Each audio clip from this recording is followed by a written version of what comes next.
Hello and welcome to Roleplay Game Lounge.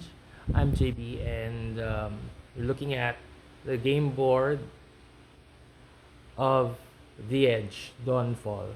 So it's a war game, board game, miniature game, card game, drafting game, everything.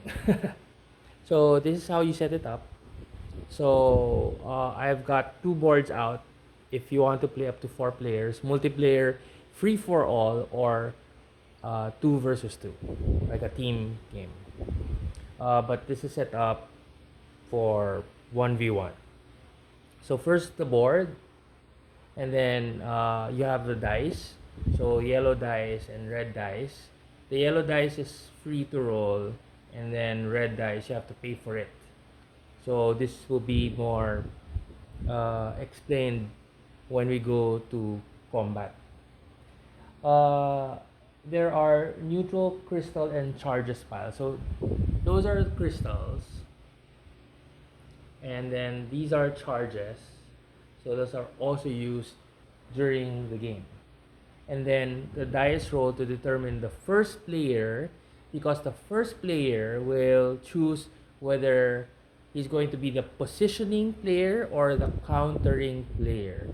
So yung positioning is like you choose to what ba yun? The positioning player chooses to place the or position the units first, and then the countering player will actually be the first to make a turn, pero countering because after the the positioning player or positioning players position their units on the board, he can go position his to counter how the units have been positioned. And then you get to choose factions. So I have the chapter faction here versus the demons. There are four more behind me, and they have their own sets of cards and squads. And then you have your banner. So this is your banner. It has special ability whether you're on your whether you're active or passive. And then you choose your squads. So these are the predetermined squads for your first game of chapter versus demons, pero you can choose among any of the cards in your squad. You can choose not to have Son of Kyber as part of the your squad of five, diba? Kayo na bala doon. And then you have endurance tokens. So you put the endurance tokens beside the squad card, and it's determined by the number here. So si Son of Kyber is 4, so he has 4 endurance tokens. So that'll come up more during combat and damage. And then you have a action deck. Action deck, there are more cards. But this is the pre-constructed deck of 25. If you're doing 1v1, it's 25 cards. If you're doing multiplayer or up to 4, you only do a deck of 15. And then the first player will choose kung siya yung play or draw. Kumbaga. So, will he be positioning or countering? Tapos, like I said, the countering player or the last player will actually start the turn, and all turns go clockwise.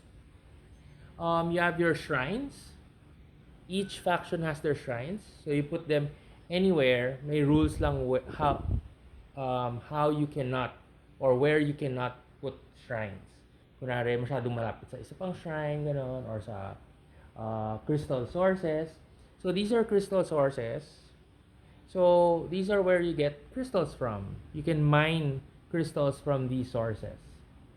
And then you actually deploy the model. So for example, this Gorehound is 3 hexes big, there are rules for deployment. You cannot put them beside uh, a shrine or a crystal source or enemy units. You can't put them hex by hex yung katabi.